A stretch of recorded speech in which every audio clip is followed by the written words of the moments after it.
Well, hi everybody, and we're out of Santa's North Pole, and now we're in the Rochester North Pole.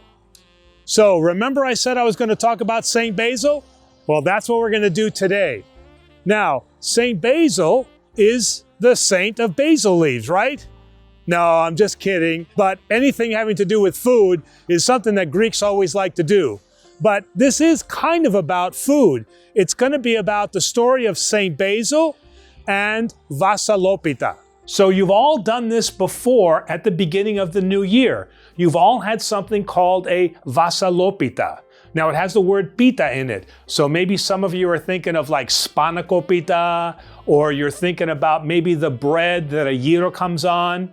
And thinking about that, that's probably what I would eat at New Year's, is I'd probably eat a gyro. But getting back to the story, so you've all had this big pita, and it's kind of like a bread or like a cake, and your parents will cut slices out, and then somebody will receive the hidden coin that's inside, and we say as Orthodox that this coin brings you then God's blessing for that year.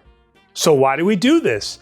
Is this some kind of crazy thing invented by dentists for people who break their teeth on the coin? Well, to answer that question, we're going to have to go back to the beginning, to the god of time himself, Kronos, in ancient Greece, and thankfully out of that cold weather and finally to someplace nice and warm. Now, Kronos, as I said, was the god of time, and the ancient Greeks, to celebrate him, every year they would have this great festival. And when would they have it? You guessed it, at the beginning of their year. And at this festival, they'd do all kinds of fun stuff. They'd play games, they'd have dice, they'd have board games, they'd play sports.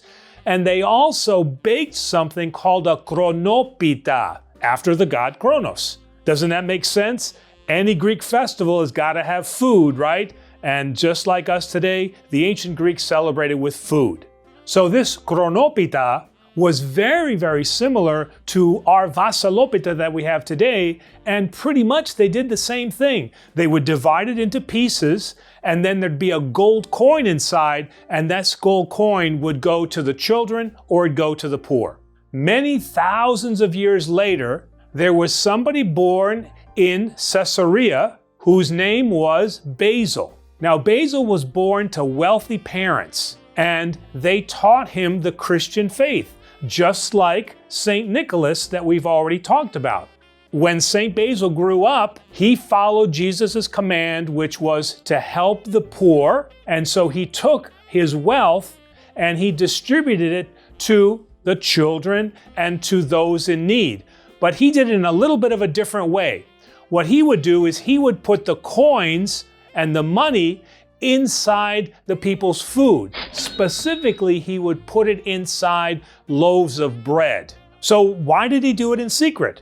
Well, he did it for two reasons. One, he wanted to be sure that it wasn't about him. And number two, he didn't want the people that were getting the money to feel bad like somebody was giving them the money. So what's this connection between the ancient god of time, Kronos, and St. Basil? Is it just about the crazy practice of putting gold coins or money in bread? No, it's something more than that. Even though the ancient Greeks were not believing in Jesus, what they were doing was something very important. They were helping mankind. They were doing God's work by distributing money to the poor and to the children who needed it. And that now today is exactly what we are doing, is through the light of Jesus, he is reminding us at the beginning of the year to make sure that we keep this tradition, not just about eating vasilopita, but about making sure that we always help our fellow man and remember those who are poor or who are in need. And so this feast of St. Basil helps remind us that this is the good work that we should do just as he did. And in the same spirit of Jesus, we'd like to wish all of you a happy new year.